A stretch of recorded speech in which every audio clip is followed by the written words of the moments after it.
Hey folks, since this is going to be my first video on Facebook as a Facebook video. I don't know how exactly to phrase that. Um, and I'm still going to be on YouTube. I'm still going to be on Rumble. I'm going to be changing things up a little bit on how I interact with people, and hopefully we'll get things to grow. But I thought I'd post or say this before I started this video. Redneck Thinker channel is to get people to think. Now, some of y'all are thinking, oh, this is some racist redneck. Okay, there are some racist rednecks. I will admit to that. Where I grew up, there were three types of folks to consider that are all mixed in with rednecks. You got your rednecks, your hillbillies, and your white trash. White trash are those that could work, but decide that they're going to rely solely on government funding, so to speak, welfare and whatnot, even though they could work. Everybody knows they can work. And they're pretty useless. Hillbillies are folks that live up in the mountains that they don't really want change. They don't want development. But they're good folks. They're willing to work their tail ends off. Case in point, the best moonshine in East Tennessee that you will ever find come from hillbillies. They have their own language. And it's not so much that they're racist, because they really don't care. They don't like new folks. They don't care if you're white, black, or whatever. You could be purple with pink polka dots. They don't care. New people bring development. That destroys the land that they use. Because, well, if these folks go out and look for things like ginseng and whatnot, they live off the land. And yes, they do work, but they're less likely to work in bigger populated things. And rednecks, well, they're the country folk. Yes, on occasion there are racist rednecks. There's racist everywhere. Doesn't matter what your skin color is, doesn't matter what your job is, doesn't matter where you come from, there are racists in every group of people. Rednecks are the ones that are willing to work their tail ends off. They get the name redneck because they've been working out in the sun, and these aren't the rich folk. Even though we have some rich rednecks out there because they found ways to make some money, most rednecks are those that are willing to work out in the sun or work at whatever their job is because we adapt to the modern world. But we got simpler taste. We like our country music, rock, metal. You know, we like music. We like spending time away from work. And most rednecks happen to enjoy working on vehicles or going hunting or going fishing. They don't want to build up areas. They want to have farms. Or they want to live in the country. It ain't to say that there ain't rednecks that's moved to cities, but most rednecks feel far more comfortable when they got a plot of land that they can put a little garden in. Okay, some rednecks, a little garden can be an acre. I have seen acre-sized gardens. Yes, that is a redneck idea of a garden. Rednecks want to have a simpler life, but they are more than aware of the modern world. And they want to understand how to live in that modern world. And they like fixing things. They like talking with people, but they just like a simpler way. To be perfectly honest with you, most of the folks that are considered rich among the rednecks, even though they might have money, they might have land, the thing that sets them apart is that they can go out and do things that, well, rednecks enjoy. So a rich redneck would be someone that can go to every University of Tennessee football game at Neyland Stadium. I'm not saying that necessarily all of them are Tennessee Vols fans. I'm just saying that would be considered a rich redneck. So when you're watching my channel, I'm coming up with an idea because I've looked around and rednecks like to solve problems. Well, it's not necessarily we like to do it, we That's the way we grew up. You solve the problems, get things better. And so the Thinker channel is all about solving issues. And the best way to solve issues on a more political level is to get people thinking and to get people talking. I don't necessarily mind people disagreeing with me. As a matter of fact, I want you to disagree with me, but I don't want you coming at me or others that you disagree with in an attacking fashion. There are times that I will admit I am a biased person and I am stating my opinion.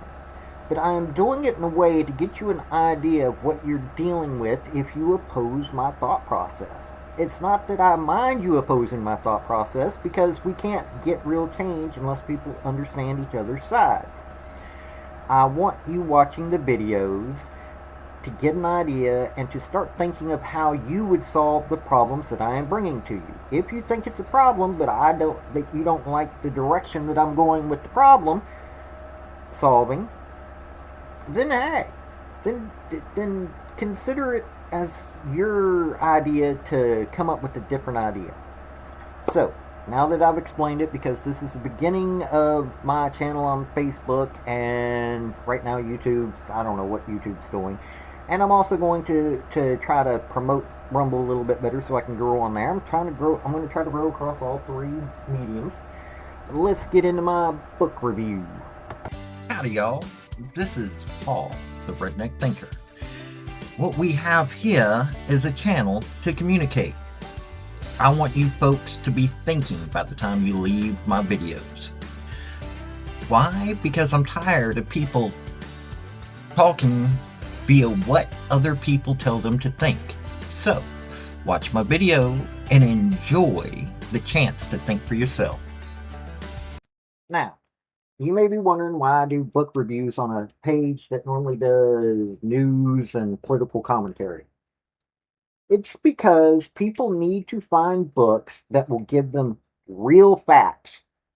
Now, I probably turn down about half the books that I pick up. Maybe a third to a half of the books that I pick up, I'll get to reading it and I realize they ain't telling the entire truth. And if you're thinking, well, you must not like liberal books. No, I picked up a book not 6 months ago or so, and that was from a conservative fella. And his explanation on religious freedom in the United States, and what it was that was being fought for and who George Washington was, I read the first chapter and it was so far off from the truth that I didn't review the book, because I ain't put my name to reviewing a book that was that bad, because my book reviews are also book recommendations. So, yes, I will pick up books written by somebody who is conservative, and I will see that they are just way far from what the truth is. So, this book that I picked up was called Our Man in Tokyo, An American Ambassador and the Countdown to Pearl Harbor. This book's written by Steve Kemper, who, hey, author of A Splendid Savage, The Restless Life of Frederick Russell Burnham. Don't know who that is, I'll be honest. A Labyrinth of Kingdoms, 10,000 Miles Through Islamic Africa, and Codename Ginger, the story behind Segway and Dean Kamen's quest to invent a new world. And he's from Connecticut, so I'm thinking, from reading the book and from his background, a little bit liberal, so. But this book is both a biography on a gentleman by the name of Joseph Drew, who was the ambassador to Japan for America from about 1932 until World War II kicked off. Now, it also goes into the politics of Japan and goes into the politics of the State Department. And it's really interesting. It is very interesting, folks. So let's get into a little bit more what this book is all about. Now, reading this book, I am not a massive fan of Joseph Drew now. I didn't know much about him before I picked up this book. I knew about what was going on in Japan. I knew a little bit about what was going on with the State Department, but this went into details that I wasn't aware of. I didn't pick this book up because of any agenda or anything like that. I'm constantly picking up books that seem interesting that I can bring to you folks. And this book, it shows that Joseph Grew actually got to understanding the Japanese people. The problem is that, well, he was a little bit of an appeaser, which is why I don't like him. He actually celebrated the whole Munich uh, situation that happened between Germany, France, and England that gave over part of Czechoslovakia. Peace in our time. Well, no, it wasn't. Joseph Grew tried to or wanted to appease Japan when it came to China. Now, by the time he got there, he couldn't do a whole lot of anything anyway, but he constantly wanted to kowtow a little bit to the Japanese to try to get them to calm down. Their hardliners were doing things that was completely opposite of what the government was trying to do because there were two major factions. It was the moderates and the hardliners. Weren't many liberals, as we consider them, in that government. And the hardliners were doing things at random. They were attacking Americans, aka the Panay incident being one of the major ones, where they attacked an American ship, the USS Panay. Uh, but it wasn't just that Grew was a problem. It was also that Cordell Hull and a gentleman by the name of Hornbeck, who was at the U.S. State Department, hated Japan and actively worked to not be diplomatic with Japan. Not like they really were that worthy of it. But Hornbeck, there were opportunities that came about that, okay, they could have been tough, but instead they didn't. They let the opportunities go away. And it's basically a it shows the stupidity of what was going on at that time when it came to Japan. There were opportunities that we could have worked out some interesting deals, not necessarily appease, but to slow down the militarism that was going on because they would have had reason to calm the heck down. But unfortunately, we didn't. There were times that we could have said something about Americans getting attacked. And even though we didn't force the issue when the Japanese government basically ignored what we were saying. So this compounding of stupidity over the years created the situation that created Pearl Harbor. And this book paints the picture pretty well, even though this guy, Kemper, seems to adore Grew. I'm not such a fan of Grew from it. But he was honest about Grew. I will give him that. And you can tell it's Kemper's politics, but at the same time, that helps paint a better picture of what Grew is because of his honesty and his admiration for the fella. So, this is a good book for that. This is a good book to pick up if you want to understand how we ended up in Japan. But it's not just about that. Reading this book will help you understand some of what's going on today. Because you'll pick it up, you'll start reading it, and you'll start going, hey, we've seen that in other countries.